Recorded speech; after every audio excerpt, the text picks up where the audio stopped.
menos 20 palestinos perdieron la vida tras un bombardeo de Israel en la ciudad de Rafah, entre ellos 7 menores, y otros 4 fueron asesinados en Jenin, en la Cisjordania ocupada, luego de un ataque israelí con aviones no tripulados. Ampliamos desde Jerusalén.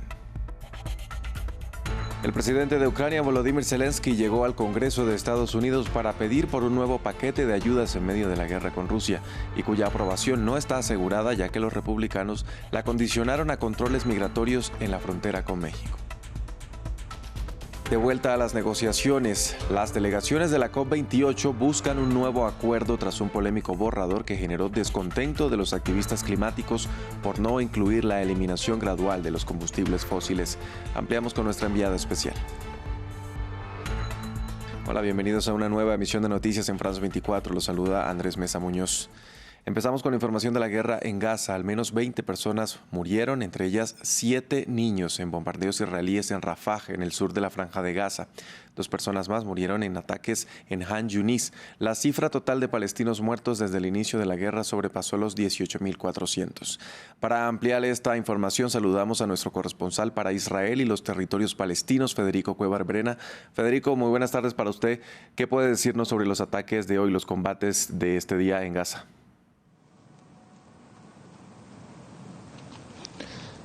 Sí, los combates se han multiplicado en toda Gaza, tanto en el norte, en el centro, como en el sur del enclave. En una última actualización, el Ministerio de Salud de Gaza dijo que al menos 207 palestinos murieron en las últimas 24 horas. En ese sur, como bien lo señalaban, el bombardeo en Rafah fue uno de los más intensos de los últimos días y dejó la muerte de al menos 22 personas. Recordemos, esta zona del sur de Gaza es a donde Israel ha encomendado en los últimos días y desde hace ya varias semanas, mejor dicho, a los civiles palestinos que se trasladen, porque es una zona sin combates terrestres, pero que no está exenta de estos bombardeos y que al mismo tiempo es también objeto de este tipo de bombardeos. En esta zona cada vez más pequeña del sur de Gaza se aglutinan, hacinados en campamentos improvisados, las decenas de miles de desplazados por la fuerza por estos combates. Allí el alimento, el agua y las medicinas son cada vez menores, y según el Programa Mundial de Alimentos, por ejemplo, la mitad de la población de Gaza en estos momentos está pasando hambruna, mientras que las agencias de la ONU sostienen que solo están pudiendo repartir de manera limitada la ayuda humanitaria en Rafah. Sobre esto, hoy Israel anunció la apertura de un segundo control en el paso fronterizo de Kerem Shalom. Esto, dijeron, va a permitir aumentar el ingreso de la ayuda humanitaria, pero esto está claro también se ve limitado logísticamente en cuanto al reparto en el terreno por las hostilidades. Federico, se conoce también que hubo ataques contra personal sanitario y edificios de la ONU.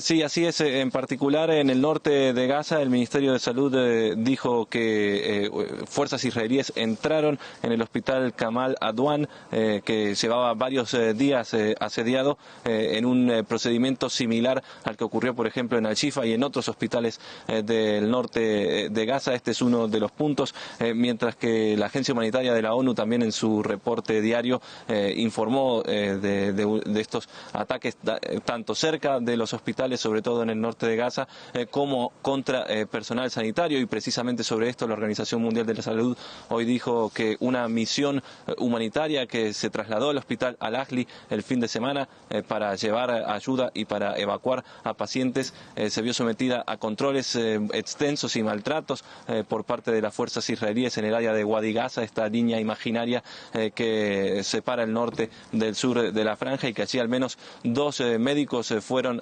detenidos. Uno de ellos sufrió maltratos y fue liberado varias horas después, mientras que uno de los pacientes graves que estaba siendo trasladado murió en una de esas ambulancias, y esto, señalaban las autoridades sanitarias, también se debió a la demora en estos controles. Federico, gracias por este reporte desde Jerusalén. Ahora vamos a Estados Unidos, donde continúa la visita del presidente de Ucrania, Volodymyr Zelensky. El mandatario llegó al Congreso para pedir un nuevo paquete de ayuda militar en la guerra con Rusia y así reponer los fondos casi agotados que ha recibido de sus socios occidentales. Sin embargo, los republicanos se han negado a aprobar un paquete que contiene esta ayuda a Ucrania, condicionándola a controles más estrictos en la frontera con México. En la tarde, Zelensky se reunirá con su homólogo estadounidense Joe Biden. Mientras tanto, en terreno, nuestra enviada especial a Ucrania visitó Avdiivka, donde los soldados se enfrentan condiciones limitantes en medio del invierno que vive el país y que apenas está comenzando. El invierno jugará un papel fundamental en los próximos meses de la guerra, especialmente en esta región del Donbass, las provincias de Donetsk y de Luhansk, que no solamente son afectadas siempre por un fuerte invierno, sino también que son las más afectadas por esta guerra que va a cumplir 2 años el próximo 24 de febrero. Estamos en la población de Pokrovsk, una población en la región del Donetsk que es fuertemente afectada por la guerra, sin embargo ha sido atacada con más intensidad en los últimos meses, especialmente desde que comenzó esa ofensiva por la población de Avdiivka.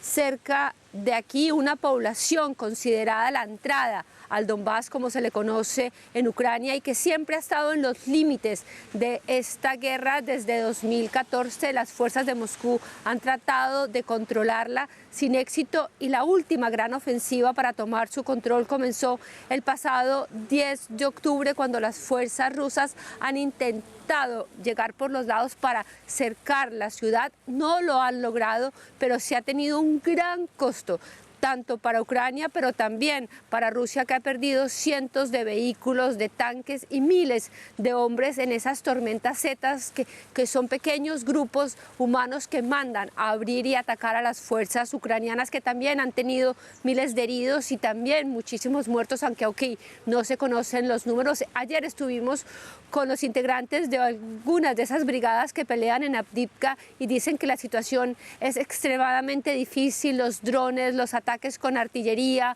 los ataques con misiles, con las bombas, sin embargo resisten con las dificultades que trae ahora este clima, porque la logística para ayudar a los soldados que están protegiendo esas posiciones es cada vez más difícil. Ayer hubo una tormenta y, por ejemplo, en esta población donde nos encontramos hay decenas de árboles y de ramas en el piso. Vamos ahora a Dubái. Un nuevo texto aguarda en la COP28 luego del borrador presentado este lunes en el que no se incluía la eliminación gradual de los combustibles fósiles, lo que terminó generando descontento entre los activistas climáticos presentes. El nuevo intento se da justo el día en que se tiene previsto el fin de la cumbre.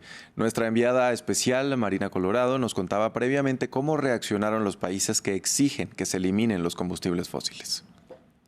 Pues desde la publicación de este texto no han parado de surgir reacciones tanto de países, de grupos como de organizaciones y de la sociedad civil. Un grupo de 117 países en los que están incluidos la Unión Europea, Colombia, Chile o países insulares se reunieron esta mañana con el secretario general de la ONU, Antonio Guterres. Estos países dicen que no van a permitir que se negocie con la naturaleza y que por eso van a alargar las negociaciones hasta que el resultado incluya un objetivo que mantenga vivo ese límite de calentamiento de la Tierra al 1,5 grados centígrados. Antonio Guterres, por su parte, indicó la importancia de que los países desarrollados reduzcan sus emisiones al tiempo que provean los fondos para ayudar a estos países en desarrollo. El grupo de países africanos dijo que no firmará ningún texto que no aborde la importancia de la financiación en cuanto a adaptación y piden que el texto sobre combustibles fósiles diferencie entre los países desarrollados y que sean estos quienes hagan la transición primero, y además recalcan la importancia de reconocer los derechos de los países africanos a explotar sus recursos de manera sostenible. Pero sin duda las reacciones más emotivas llegaron por parte de los países insulares, no solo de los negociadores, sino también de las organizaciones. Y es que hubo lágrimas en cuanto a la eliminación de esta mención de combustibles fósiles en el texto. No pueden creer que tengan que venir aquí para ver luego un texto que significa una sentencia de muerte para sus países y sus culturas. Y finalmente las protestas por parte de las sociedad civil se han hecho notar tanto alrededor de la plenaria como dentro incluso de la sala de la plenaria, donde una niña de 12 años interrumpió una de estas conversaciones exigiendo en un cartel que se incluya el fin de los combustibles fósiles en los resultados de esta COP28 aquí en Dubái. El primer ministro británico Rishi Sunak se enfrenta a una lucha por conseguir apoyos dentro de su partido, el conservador, mientras intenta persuadir a los diputados para que respalden su emblemático proyecto de ley sobre Ruanda antes de una votación parlamentaria que podría hundir el proyecto de ley y poner en entredicho su autoridad. Esto se produce en medio de una investigación sobre el COVID que critica a Sunak por su plan de comedor pandémico que provocó que los contagios se dispararan. Es una de las semanas más duras del mandato de Rishi Sunak. El primer ministro británico está siendo criticado por las dos alas de su partido por su emblemática ley de inmigración, mientras busca salvar su plan de expulsar a Ruanda a los solicitantes de asilo, a pesar de que la medida fue bloqueada por el Tribunal Supremo. Mientras que la derecha conservadora cree que la legislación no va lo suficientemente lejos, los diputados más centristas temen que pueda comprometer las credenciales de derechos humanos del Reino Unido en virtud del derecho internacional. Sin embargo, también se enfrenta a un interrogatorio por su autoridad en el pasado como canciller, a raíz de una investigación sobre la legislación gubernamental de la pandemia que mató a 230.000 británicos. Sunak encabezó su plan de comidas Comer Fuera para Ayudar en el verano de 2020, que los científicos relacionan con un aumento de los contagios, aunque defendió su respuesta. Mi principal preocupación era proteger millones de puestos de trabajo de personas especialmente vulnerables que trabajaban en esta industria. Todos los datos, todas las pruebas, todas las encuestas, todas las aportaciones de esas empresas sugerían que a menos que hiciéramos algo, muchos de esos puestos de trabajo habrían estado en peligro, con consecuencias devastadoras para esas personas y sus familias.